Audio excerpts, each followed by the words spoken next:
Mail പ്രോസ്റ്റിറ്റ്യൂട്ടിനെ വെച്ച് നമ്മുടെ Gaddafi ചെയ്തൊരു interview, life of a male prostitute എന്ന് പറഞ്ഞിട്ട്. ഇതിൽ ഐഡന്റിറ്റി റിവീൽ ചെയ്യാതിരിക്കാൻ വേണ്ടി കറുത്ത മാസ്കും കാര്യങ്ങളൊക്കെ ഇട്ടിട്ട് വന്നിട്ടുണ്ട്. പക്ഷെ ടാറ്റു ഫുള്ളായിട്ട് ഇങ്ങനെ റിവീൽ ചെയ്യുന്നുണ്ടായിരുന്നു, കയ്യിലത്തെ tattoo.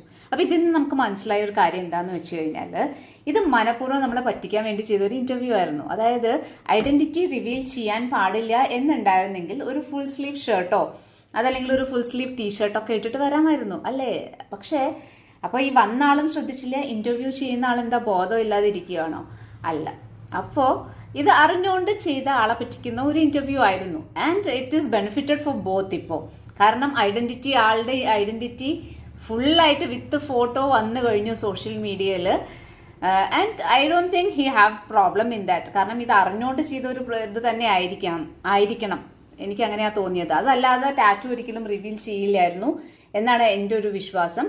What ever, the content is not new. കാരണം മെയിൽ പ്രോസ്റ്റിറ്റ്യൂഷനെ പറ്റിയൊക്കെ നമ്മൾ ഒത്തിരി കേട്ടിട്ടുണ്ട്. അതിപ്പോൾ കേരളത്തിലായാലും ശരി, ബാംഗ്ലൂരിലൊക്കെ ആണെങ്കിലും ഈ ഒരു കഥകളൊക്കെ നമ്മൾ ഒത്തിരി കേട്ടിട്ടുള്ള സ്റ്റോറീസ് ആണ്.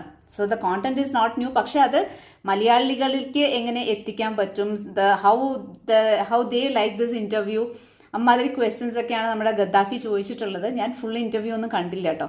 ഫേസ്ബുക്കിനകത്ത് കുട്ടി കുട്ടി ക്ലിപ്സ് ഒക്കെ ഒരു മേ ബി ഒരു 2-3 മിനിറ്റ്സ് ഷോർട്ട് ക്ലിപ്സ് ഞാൻ കണ്ടിട്ടുണ്ടാവും, അത്രേ ഉള്ളൂ. And the questions was also interesting. Anyway Gaddafi അതിൽ സക്സീഡ് ആയിരിക്കുകയാണ് ആ ഒരു ഇന്റർവ്യൂ നടത്തിയതിലൂടെ. ആൻഡ് മേ ബി കുറെ ആൾക്കാർക്ക് ഇതൊരു ന്യൂ ആയിരിക്കാം. പക്ഷെ ഞാനൊക്കെ ഇത് ഒത്തിരി കേട്ടിട്ടുണ്ട്, ഈ ഒരു മെയിൽ പ്രോസ്റ്റിറ്റ്യൂഷൻ ടേംസ് ഒക്കെ. അതിന് വേറെ എന്തൊക്കെയോ പേരൊക്കെ പറയുന്നതും കേട്ടിട്ടുണ്ട്. സോ എനിവേ നമ്മളെ പറ്റിച്ചു എന്ന് പറയാൻ പറ്റില്ല. കാരണം ഞാൻ ആ ഇന്റർവ്യൂവിന്റെ ചെറിയൊരു ഇത് കണ്ടപ്പോഴേ ഞാൻ വിചാരിച്ചു ഇത് ആളെ ഈസി ആയിട്ട് കണ്ടുപിടിക്കാൻ പറ്റുന്ന കാര്യമല്ലേ ഉള്ളൂ എന്ന് വിചാരിച്ചു. And social media found out his identity. So ഇത്രയേ ഉള്ളൂ സംഭവം. ആളെ പറ്റിക്കുന്ന ഒരു interview, life of a male prostitute.